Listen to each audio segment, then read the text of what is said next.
గణపతి పప్ప మోర్య అని ఎందుకు అంటారో తెలుసా? మోర్య అనే ఒక ఆయన 4వ శతాబ్దంలో కర్ణాటకలో పుట్టి పెరిగి పెద్ద అయ్యాడు.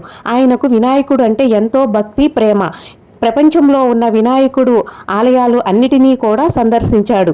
ఒకసారి పూణేలో ఉన్న వినాయకుడు ఆలయాన్ని కూడా సందర్శించి అక్కడ కఠోర తపస్సు చేస్తాడు. అయితే వినాయకుడు ఆయన తపస్సుకు మెచ్చి కలలో ఆయనకి ప్రత్యక్షం అవుతాడు. చిత్తశుద్ధితో భక్తితో ప్రేమతో ఆరాధిస్తే నాలా అందరికీ ప్రత్యక్షం అవుతారని అందరికీ తెలియాలి స్వామి. అందువల్ల నిన్ను తలుచుకునేటప్పుడు నా పేరును కూడా తలుచుకోవాలి అనే కోరికను కోరుకుంటాడు. అప్పుడు వినాయకుడు నా పేరును తలుచుకునేటప్పుడు భక్తులు నీ పేరును కూడా తలుచుకుంటారు, గణపతి పప్ప మోర్య అని అంటాడు. తర్వాత మోర్య కుమారుడు తన కోసం ఒక ఆలయాన్ని కూడా చింతామణి అనే స్థలంలో తమ ఆలయాన్ని కూడా నిర్మించాడు. మీకు గనక ఈ వీడియో నచ్చితే గణపతి పప్ప మోర్య అని కామెంట్ చేయండి. మీ ఫ్రెండ్స్కి కూడా షేర్ చేయండి. Thank you.